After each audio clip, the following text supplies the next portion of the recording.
Attention! This makes absolutely no sense.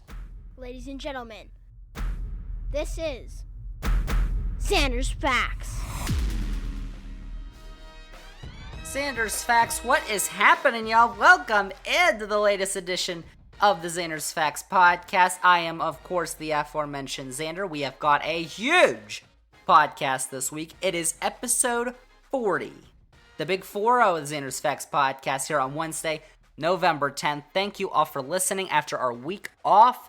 We are back this week. Zander's Facts is ready to roll. We have got a ton to talk about this week, including college basketball. It starts this week. It's actually already started, but don't worry, I'm going to catch you all up. Plus, we've got election results from last week that we got to dive deep into. We'll talk about all that and more in just a minute. But first, if you all like listening to the Zander's Facts podcast, then you might want to support the Zander's Facts podcast. Click that follow button, download, rate, review, do all those. Go on social media, Zander's Facts, Zander with a Z. And most importantly, tell all your friends about the Zander's Facts podcast. Spreading the facts is what we call it around here.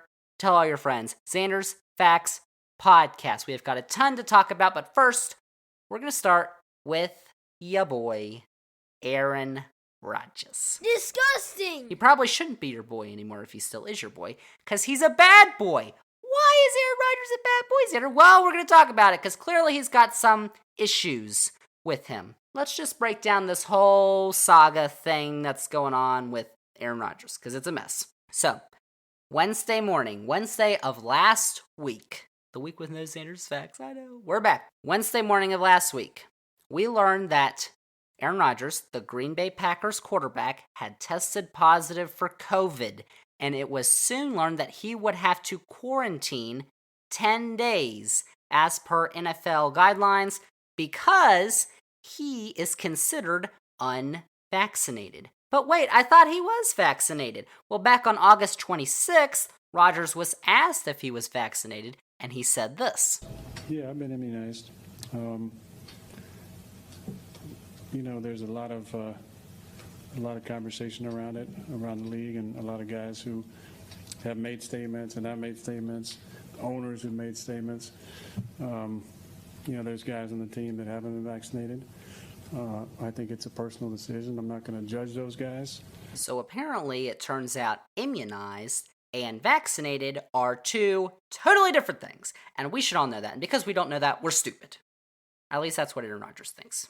Plus, Rodgers has not been following NFL protocols for unvaccinated players, like wearing masks in indoor team facilities. He has not been doing that at times. Terrible. So, Rodgers broke his silence on Friday by going on the Pat McAfee show to defend himself from the, quote, woke mob, unquote, of which he is, quote, in the crosshairs right now, unquote. Oh my gosh, Aaron, the woke mob is coming after you. It's so terrible. So sad. Oh boy. He went 20 straight minutes without being interrupted of just yammering on and on and on. And if you didn't listen to it, that's okay, because I did, and I'm going to give you everything he had to say, or at least the basics of it. So, see if you can find a pattern here in all the things that he's saying. So first off, he said that he was, quote, not some sort of anti-vax flat earther. I'm somebody who's a critical thinker, unquote. Oh, a critical thinker. And when looking at the vaccines, quote, for me, it involved a lot of study, unquote.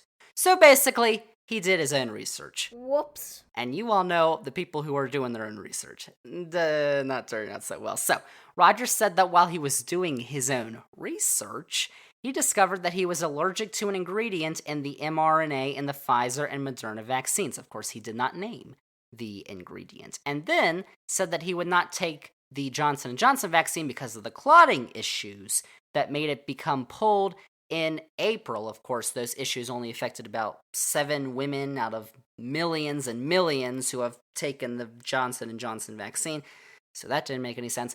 And then Rodgers went on to say that he researched and underwent an immunization protocol. He did not elaborate on that protocol thing. That took multiple months and was then angry at the NFL when the NFL considered him unvaccinated. And he said that while he was petitioning the NFL to not place him in the unvaccinated category, that he was told by a league doctor that, quote, it's impossible for a vaccinated person to get COVID or spread COVID, unquote, which is not true. He said he knew that was false, and it is false. And the league then came out with a statement which said, quote, no doctor from the league or the joint NFL-NFLPA infectious disease consultants communicated with the player. If they had, they certainly would have never said anything like that, unquote. So, apparently Rodgers is continuing to lie. He said his decision to immunize himself was, quote, in my best interest, unquote. He then went on to say that, quote, the next great chapter in my life, I believe, is being a father. To my knowledge, there's been 0 long-term studies around sterility or fertility issues around the vaccines, unquote.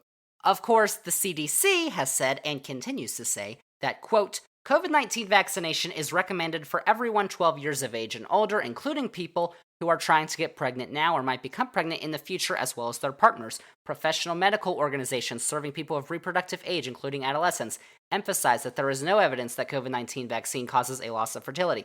These organizations also recommend COVID-19 vaccination for people who may consider getting pregnant in the future. Professional societies for male reproduction recommend that men who want to have babies in the future be offered COVID-19 vaccine. There is no evidence that vaccines, including COVID-19 vaccines, cause male fertility problems, unquote. So, there is no evidence vaccines cause sterility or fertility issues, as others have tried to mention as well. Like there was an ESPN sideline reporter who quit her job because she wouldn't get the vaccine, because apparently she wants to get pregnant, but she's worried about all this COVID thing, and apparently someone told her not to take the vaccine because it would affect with her fertility issues. But that's not the case! Need some ice for that sick burn. Even though there have been no long-term studies, which is true, there's also no evidence that the vaccines cause sterility or fertility issues. Rodgers then goes on about protocols and says, quote, there haven't been any studies about the efficacy of masks for workouts or the higher levels of CO2 inhaled during workouts and how that affects performance and body function, unquote. Actually, there have. Oops. The Mayo Health Clinic says, quote, new research has shown that your heart rate, respiratory rate, blood pressure, oxygen level, and time of exhaustion are not significantly affected by wearing a mask during moderate to strenuous aerobic physical activity, unquote. So, Rodgers had to wear a mask because of the protocols, because he is unvaccinated, and he was worried about inhaling carbon dioxide. Of course, we find out that he has no reason to worry. He then said, quote, I just want to say, that this is what the media has been trying to do. They're trying to shame and out and cancel all of us non-vaccinated people, call us selfish. That's the propaganda line now, too. You're selfish for making a decision that's in the best interests of your body. And I've already spelled out, I shouldn't have to. Then he says, what about my body, my choice? Uh-oh. Oh. He pulled out the my body, my choice line. Uh-oh. Well, Aaron. Here it comes. When people use that argument for an abortion, they're saying that because it is their body. And it should be their choice. But when you're getting a COVID-19 vaccine, which then affects others around you, because if you do not get the COVID-19 vaccine, you have a higher risk of transmitting the virus to others, including vaccinated people, then it no longer becomes your body or your choice. Okay? Rodgers then said, quote, so this idea that it's a pandemic of the unvaxxed is just a total lie, unquote, saying that he probably got COVID from a vaccinated individual, saying that, quote, there's been dozens of individuals that work at the facility that are vaxxed that tested positive, unquote. Even though the Packers' COVID list this season has only seen 8 names, 7 players, and 1 coach, he went on, quote, if the vaccine is so great, then how come people are still getting COVID and spreading COVID and unfortunately dying from COVID? If the vaccine is so safe, then how come the manufacturers of the vaccine have full immunity, unquote. People are getting COVID, Aaron, because there are still too many people unvaccinated. And the vast majority of people who are dying of COVID right now and are in the hospital are unvaccinated. It's a fact. So there you go. You're extremely more likely to be hospitalized or die with COVID if you are unvaccinated. Rodgers then went on, oh gosh, quote, I consulted with a now good friend of mine, Joe Rogan after he got COVID, and I've been doing a lot of the stuff that he recommended in his podcast and on the phone to me, unquote. He says, quote, I've been taking monoclonal antibodies, ivermectin, zinc, vitamin C and D, hydroxychloroquine, and I feel pretty incredible. Wow, look at that. Rodgers has taken all those and he feels pretty incredible. How about that? Rodgers then claimed that the left, Democrats, were all anti-vaccine in 2020 while Trump was president, and then that flipped after Biden's election, a claim to which he has absolutely no evidence. And I can say that I probably would have gotten the vaccine even if Trump would have won a second term. How about that? Rodgers continues saying, quote, there's a lot to natural immunity, unquote. Then, quote, if you've gotten COVID and recovered from it, that's the best boost to immunity that we can have, unquote.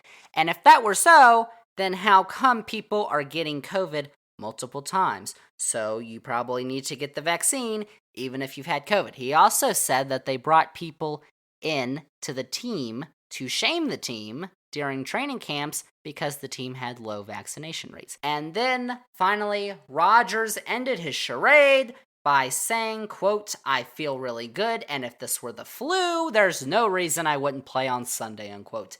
He then ended the interview by comparing himself to Martin Luther King Jr., yes, you heard that right, saying, quote, the great MLK said you have a moral obligation to object to unjust rules and rules that make no sense, unquote. Something that Kyrie Irving has also said. So apparently, Aaron Rodgers is now Martin Luther King Jr. We must all bow at the altar to Aaron Rodgers. That's the interview. What? There is just so much there, and that doesn't even get into the severity of his actions. So he may say that he is no anti-vaxxer flat earther.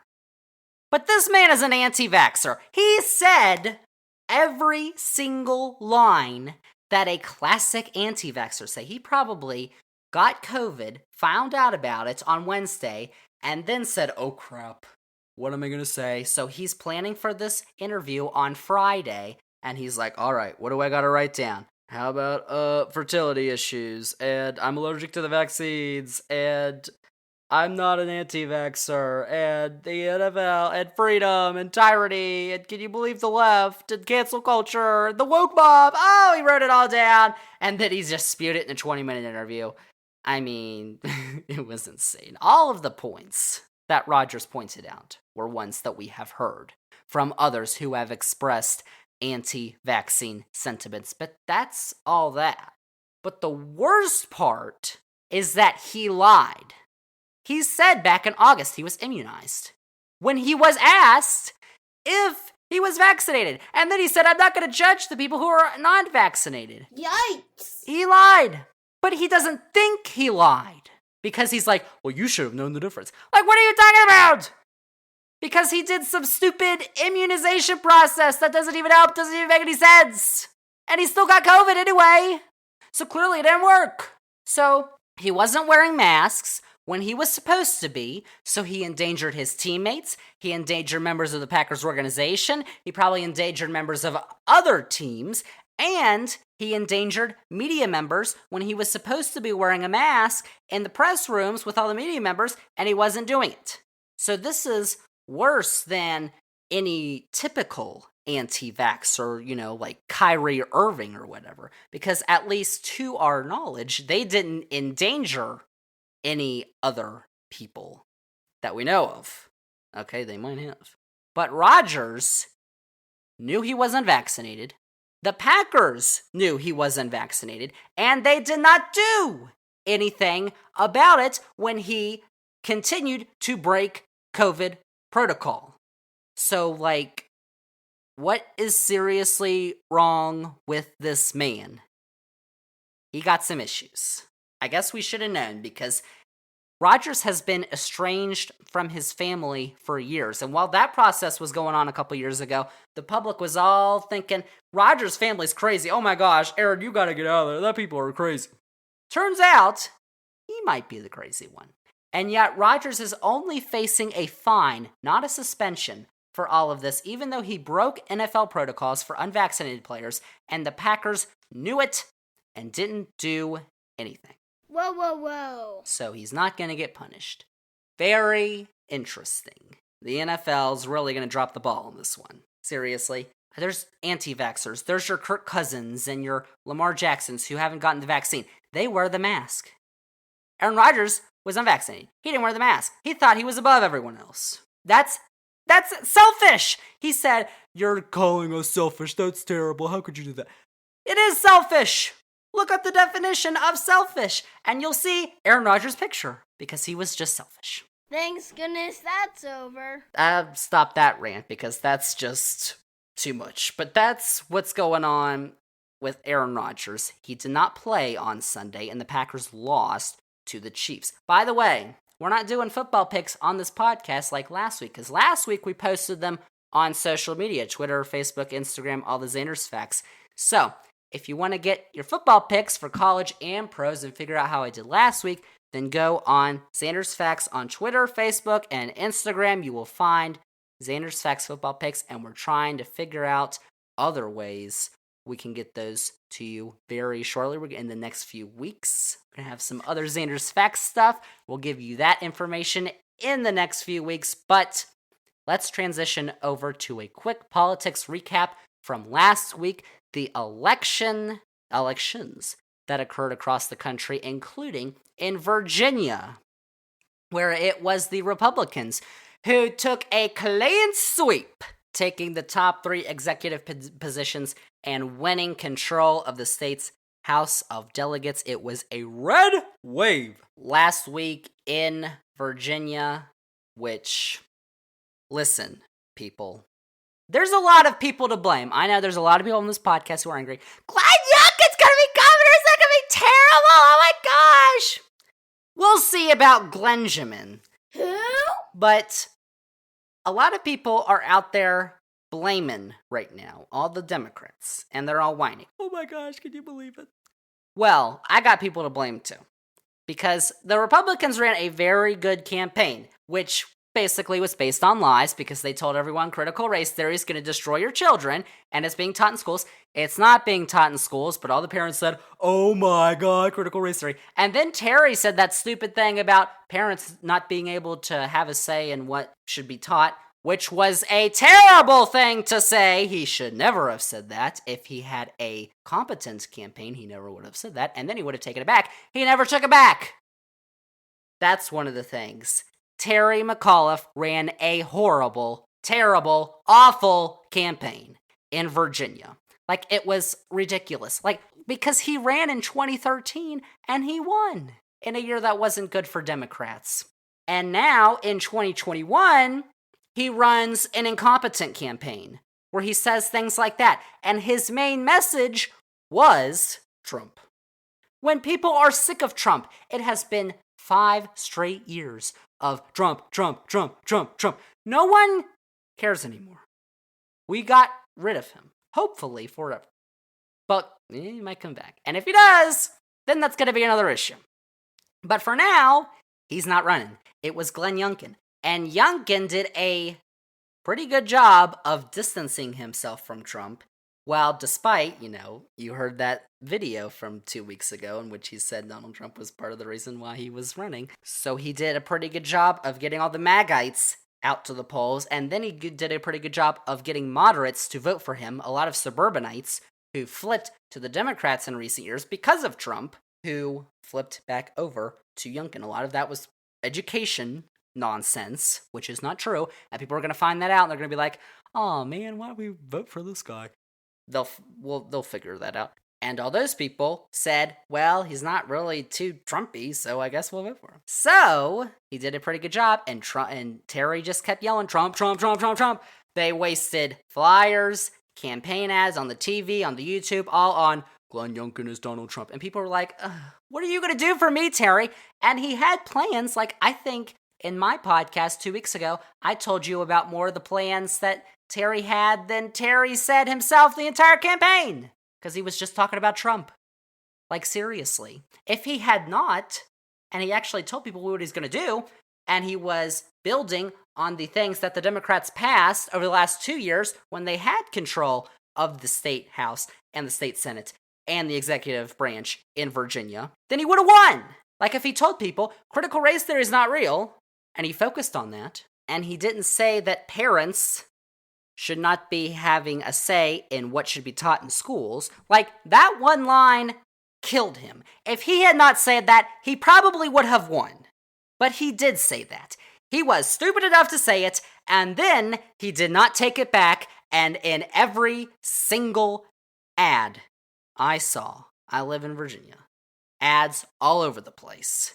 Almost every other ad was Terry McAuliffe saying that line, and guess what worked? It was that commercial, not the one that compared Trump to Youngkin.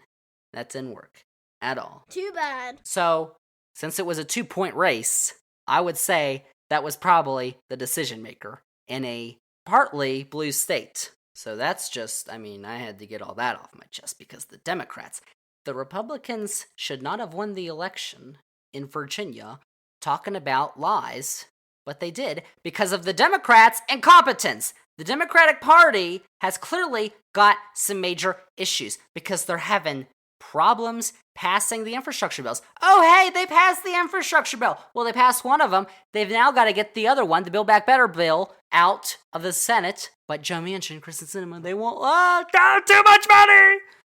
Like, it's ridiculous how they cannot come together to do anything. Because now, people are going to say, oh, Joe Biden, what have you done for me? They don't have any message. It's just Trump, Trump, Trump, and that didn't work. And you can tell because it's not just Virginia. In New Jersey, which is a state that is bluer than Virginia, the Democrat won by 2-3 points. Phil Murphy, he was running for re-election. First Democrat to win re-election in New Jersey since the 70s. That's cool. But still, he should have won by more than that. And it is a sure sign that the Democrats, if they don't get their act together, are going to have serious issues ahead of the midterms next year. Because if they get the results like they did in Virginia and New Jersey last week, it's going to be a complete wave. You're going to see what you thought were blue states turn red. Republicans are going to take over the Senate. They're going to take over the House. And then in 2024, we don't know if they're going to allow a Democrat to be inaugurated. Because remember what happened in 2020? They're going to try that again in 2024. So we'll see.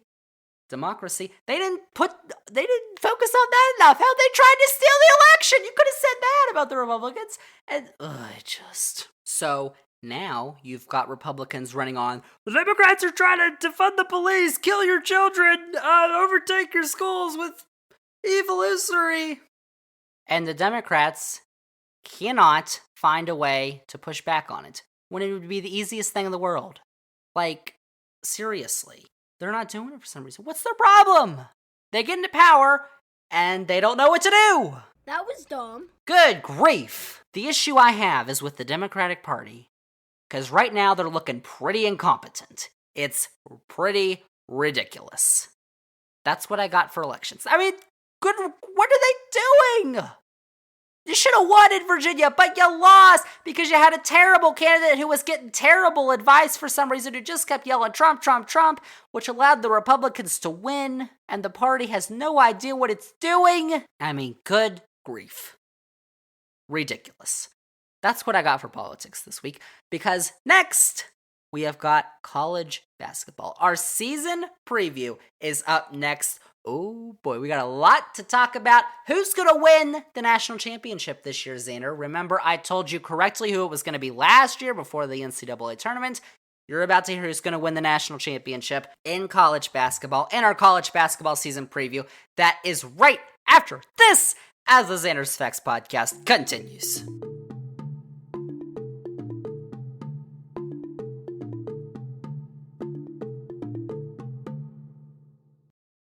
Zander's Facts. Zander's Facts, welcome back, y'all. Let's get off of that evil politics topics, because that makes me angry. Let's go to something that makes me happy. College basketball, because can you believe it? We're already in November. The Christmas music is rolling. Ugh. And that means college basketball season is finally here. We're a couple weeks into the NBA season already. And if you haven't heard our NBA season preview, we did a 2-parter on that back with Hillbilly a couple weeks ago. Go listen to that. But this is the 2021-2022 college basketball season preview. And last season was just a COVID-filled mess. They had a ton of games that were canceled or got moved around, including an NCAA tournament game that got canceled. And last season was the first since the 1976 NCAA tournament that neither Duke nor Kentucky went to the NCAA tournament. How about that? So this year, we're getting vaccines, everybody is patched up, and college basketball is ready to go. And if you're looking for the best insight on the upcoming season, you have come to the right place, because of course Zander's got all the facts when it comes to college basketball, as I will remind you with last season's March Madness predictions. Yeah, okay. Zander's Facts is here to break down the upcoming college basketball season and which teams you need to be watching. So, let's start. Let's do our conference predictions first, the 6 major conferences in college basketball, and let's start with a conference long known for its basketball superiority, the Atlantic Coast Conference, the ACC, which has since to the year 2000 had 9 NCAA tournament championships from its current members, which is the most out of any conference. And last year, the ACC endured a second straight down year, as the league's top tournament entries were UVA and Florida State, who were 4 seeds, while Duke didn't make the tournament for the first time since 1995. So it's clear that the tops of the Big Ten and the Big 12 have surpassed the ACC. But will this year bring a resurgence of history's top basketball conference? Well, this year, you can bet that all the attention's going to be on Duke and their head coach, Mike Krzyzewski, because he announced in the offseason that this will be his final season as Duke's head coach before he retires. But he's got another talented squad that is led by freshman phenom Paolo Banchero, a name to remember this season. Duke's going to be another good team. Another good team should be North Carolina, the other big basketball school in that state. They got a new head coach this season after longtime head coach Roy Williams stepped down. Hubert Davis, his top assistant, is taking over, and Williams left a ton of talent in Chapel Hill, but Davis does have plans to change the offensive system, which could open some questions, but it should be another decent year for Carolina. And those 2 teams that finished at the top of the conference last season, Florida State and Virginia, they're both going through some roster changes, and they have a ton of questions.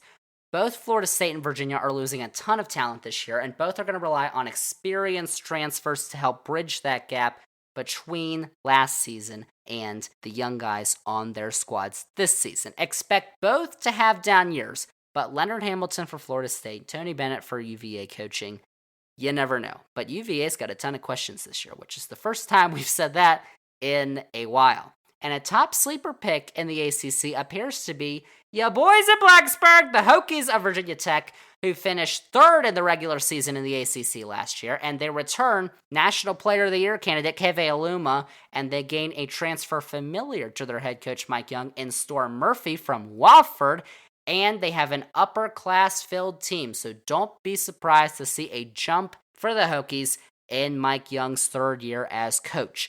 Elsewhere, Notre Dame is returning as much experience as anyone in the conference.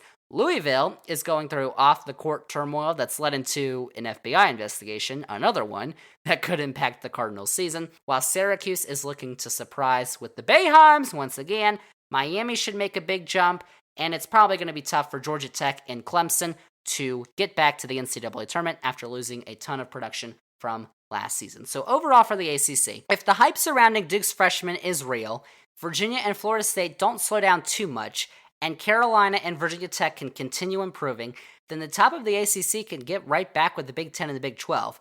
Plus, the conference is so deep, with the middle being as good as any league probably, that anyone could lose to anyone on any given night in the ACC. Love the ACC. And Zander's pick, the popular pick this season, of course, is Duke. But where the experts zig, Zander zags. So Zander's taking the sleeper. How about the Hokies of Virginia Tech, who are going to win the ACC this season for the first time in school history? Everyone's saying, Zander, you're biased. Well, I am, but they're also going to win, so sorry about it. Deal with it. That's the ACC, but let's stay on the East Coast for the conference so big into basketball that they don't even sponsor football anymore. It's the Big East, and last year, the top dog in the conference once again was Villanova, whose star player Colin Gillespie suffered a season-ending knee injury late in the season that derailed the Wildcats' chances of a title run, but he's back this year, and so is Villanova's status at the top of the Big East While Nova has a top supporting cast that includes guys like Jermaine Samuels, which has the potential for a Final Four, there are a bunch of questions inside with the loss of last year's Big East Player of the Year, Jeremiah Robinson Earl. This could affect Villanova's national chances, but not their conference ones.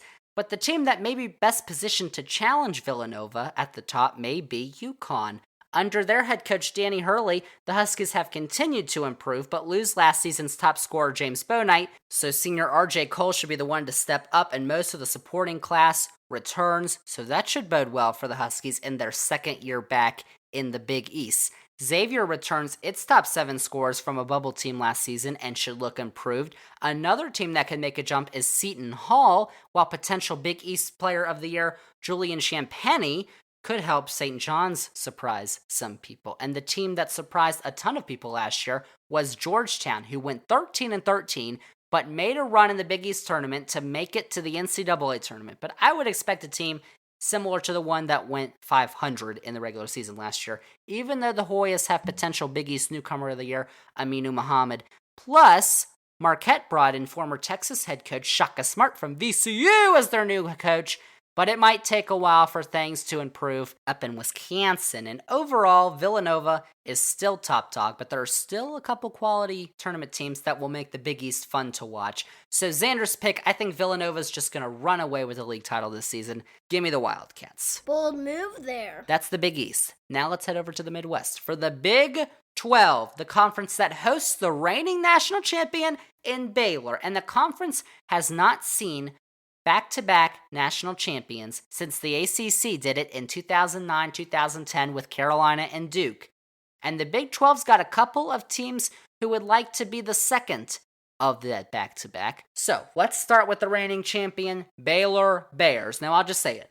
Baylor's not going to be as good as they were last year. I'll just say that. They lose their top 3 scorers as well as 2 of their top 3 rebounders from last year. But the Bears will still be respectable, and they should be a good tournament team with players like Matthew Mayer, Adam Flagler, and Jonathan Chamwa-Chachua, who helped last season, taking leaps this year. Baylor should be good, not as great as they were last year. But the team making the most buzz this offseason in the Big 12 is Texas. The Longhorns have a new head coach and former Texas Tech head coach Chris Beard, and he immediately rebuilt the roster, adding 6 of the top 30 transfers in the country to a team that won the Big 12 tournament last year. Players like Marcus Carr, Timmy Allen, Trey Mitchell, they will be names to watch. The talent's there, but will they be able to gel together? If the transfer strategy works, watch it be replicated very quickly by the big dogs in college basketball, just like the one and done was. At least it's better than the one and done, I'll just say that. Of course, we can never talk about Big 12 basketball without talking about Kansas. Despite Texas having all those aforementioned transfers, the biggest transfer in the Big 12 might have been Remy Martin coming from Arizona State over to Kansas. He'll be the player to watch during Kansas games this season and could be the reason the Jayhawks get to the Final Four. A solid supporting cast should put the Jayhawks in the conversation for tops in the nation all year long once again. Elsewhere in the Big 12, Oklahoma State no longer has Cade Cunningham, but they won't take a huge step back with 81% of its minutes last year returning. That's a conference best, but they will not be heading to the postseason due to NCAA violations. I don't even know. West Virginia lacks star power, but still has its Huggy Bear. Plus, both Texas Tech and Oklahoma bring in new coaches in Mark Adams for the Red Raiders and Porter Moser for the Sooners. Yeah, the Porter Moser who took Loyola Chicago to a Final Four, so Oklahoma's going to get good fast. Probably not this year, though. And overall, there's a clear top tier in the Big 12 that can compete with just about anybody. Plus, when West Virginia's about your 6th best team, you've got a good conference. So ultimately, the Big 12 isn't as deep as it has been, but it should still bring a solid 5 or so tournament teams. And my pick for the conference, I think it's going to come down to Texas and Kansas. Texas is the high risk but high reward team, but Kansas is the more sure option. But you know Zander loves risks. So let's go with the Longhorns of Texas to win the Big 12. Another fact. Now let's move up north to the Big 10, the conference that brought a nation-best 9 teams to the tournament last season. But none of them made it to the final weekend. So will this be the year that the Big 10 ends its championship drought at 22 years? They haven't won it since Michigan State in 2000. Well, the best shot is Michigan. Under head coach Juwan Howard, the Wolverines have not slowed down on the court and on the recruiting trail, and this year's squad might be even more talented than last year's. Big man center Hunter Dickinson led the team in points, rebounds, and blocks last year, and when he was on the floor last year, Michigan shot 40% from beyond the three-point arc. He returns, and while the Wolverines do lose Isaiah Livers, whose postseason injury might have cost Michigan a Final Four berth last season, they do add five-star recruit Musa Diabite and projected top 10 pick Caleb Houston, along with even more talent in the supporting cast. If Juwan Howard's going to do this thing at Michigan, it's probably going to happen this year. Another top pick in the Big Ten, though, are the Purdue Boilermakers. Purdue didn't make it out of the first round of the NCAA tournament last year, but they returned some serious firepower, and guard Jaden Ivey is set for a big jump after averaging nearly 15 points in 12 starts last year. Travion Williams led Purdue in points and rebounds last year, and those two should be two of the most talented players in the Big Ten.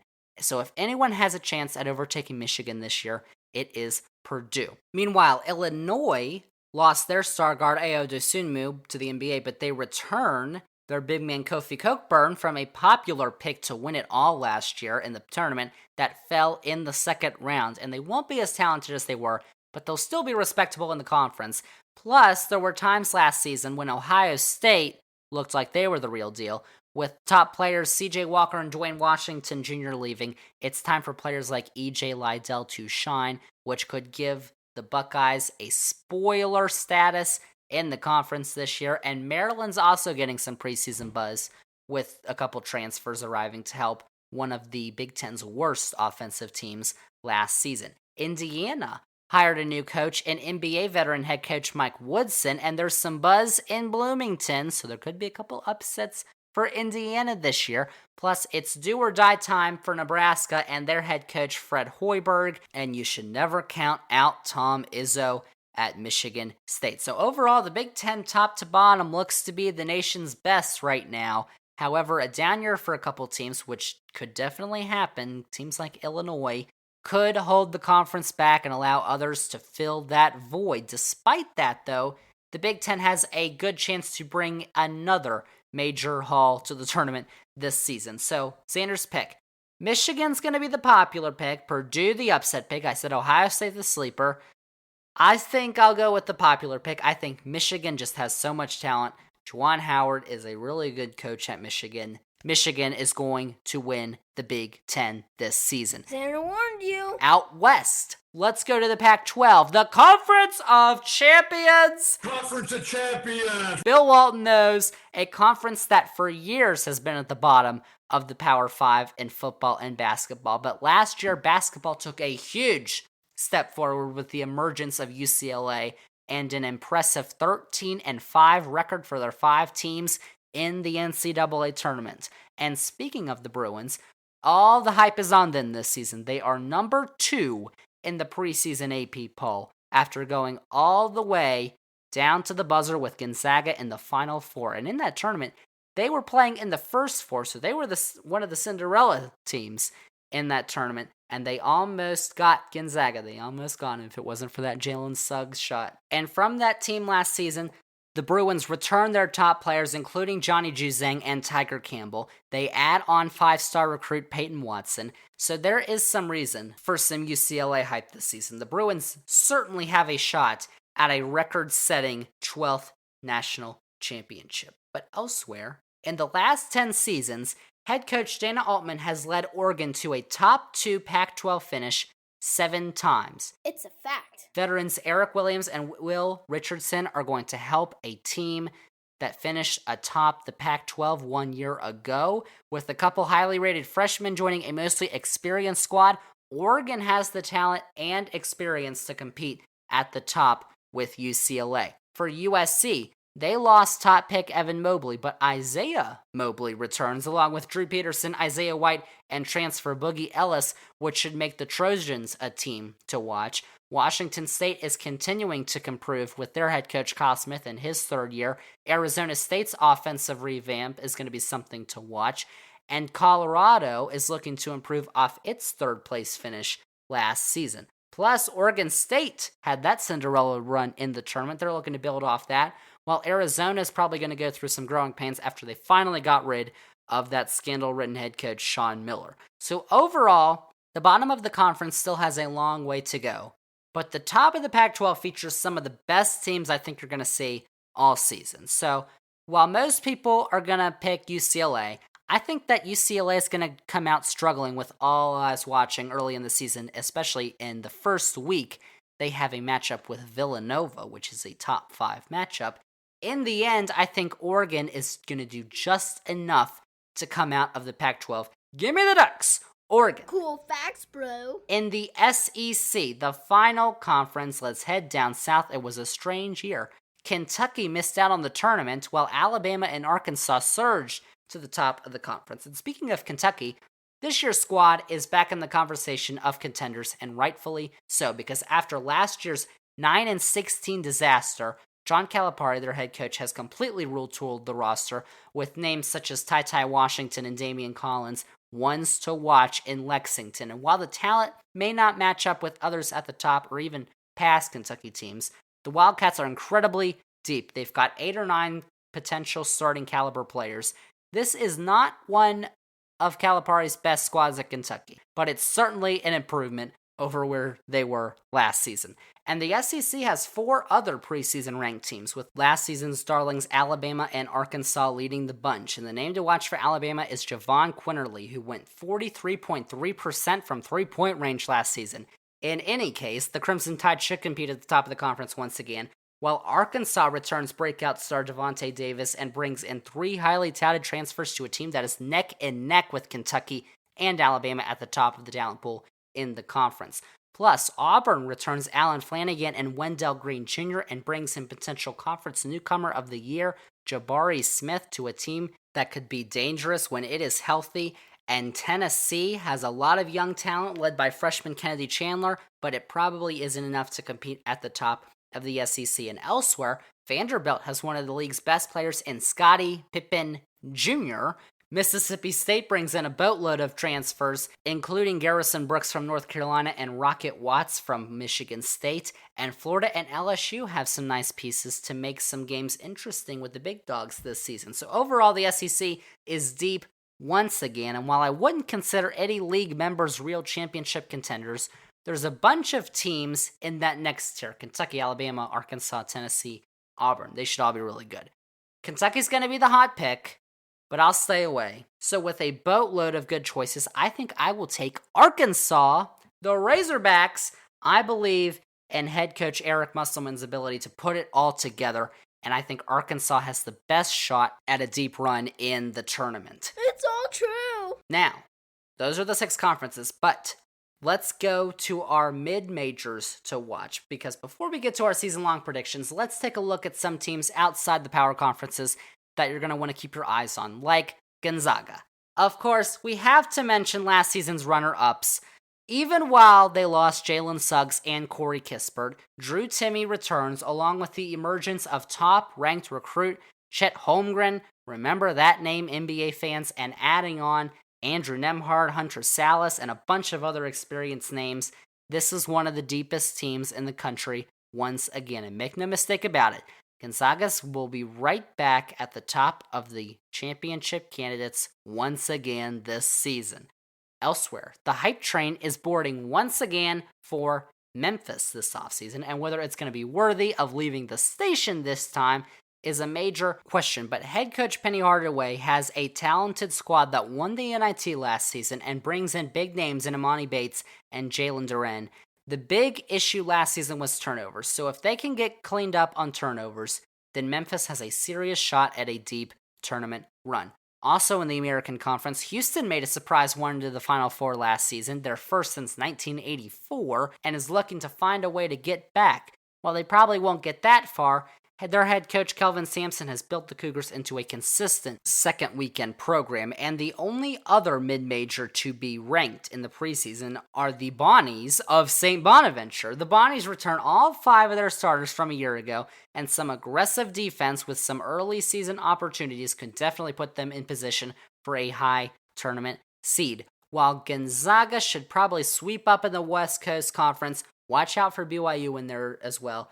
Plus, Colorado State's a popular name in the Mountain West, and don't be surprised to hear about Georgia State, San Diego State, or Belmont either this season. So those are all the teams you got to watch out for. But let's go to our season-long predictions. So without further ado, let's get the Zander's Final Four predictions for the upcoming college basketball season. But let's remind you who I had for my regular season champions. So, ACC, I had Virginia Tech, Big East, Villanova, Big 12, Texas, Big 10, Michigan, Pac-12, Oregon, and the SEC, I had Arkansas. So now, Big fact incoming. for the moment you've all been waiting for, Zander's Final Four picks. And last year, I only predicted one Final Four team correctly. But it was the national champion, so you might want to listen up. Now, of course, this could go a million different ways because of seeding, and these teams could be grouped together in the same bracket, but we're just going to do this anyways. For the Final Four, I've got the 4 teams being, are you ready? No. Gonzaga, Texas, Arkansas, and Michigan. And the team winning it all?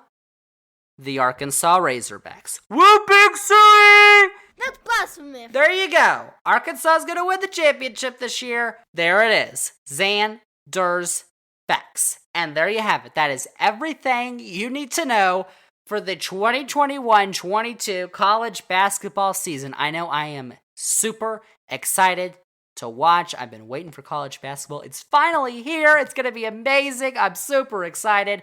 And there's going to be a ton of great games to watch over the next few months, including this week. I've got my games to watch for this week on social media right now, so go check that out. Zander's Facts on Twitter, Facebook, and Instagram, and I'll be posting those every Monday throughout the season. Tell me. So, the college basketball season tipped off last night, Tuesday, November 9th. It was the Champions Classic, so you missed it, but there's going to be a ton more matchups this season. We're going all the way until the national championship game on Monday, April 4th in Nolens. So there you go. That's college basketball. But before we go on this podcast, I just got to remind you about your country. Hold on. The U.S. men's national team, they continue on World Cup qualifiers this week. On Friday of this week, they host Mexico in Cincinnati at 9 o'clock. That game's on ESPN2. And then on Tuesday, November 16th, next week, the U.S. goes on the road to take on Jamaica at 5 o'clock. That game is on Paramount+.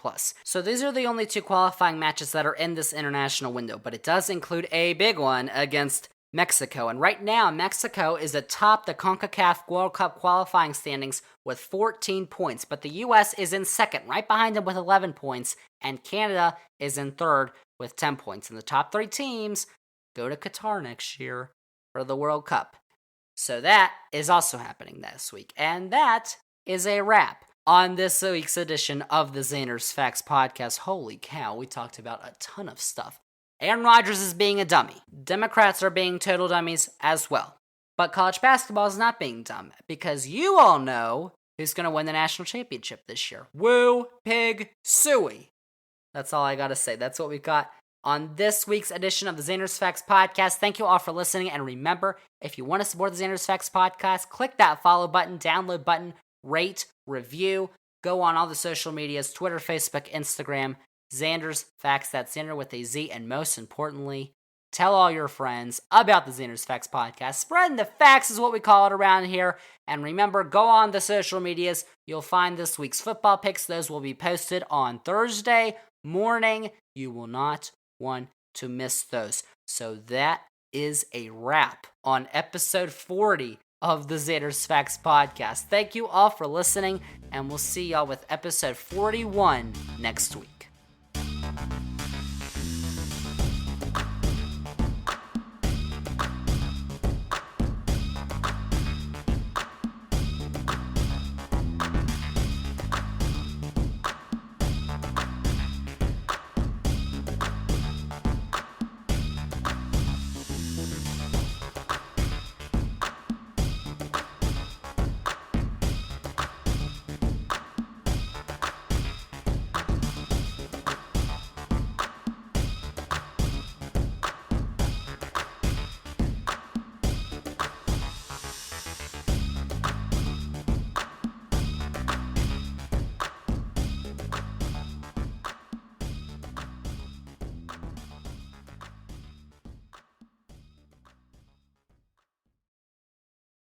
Dad, Zander's spreading lies.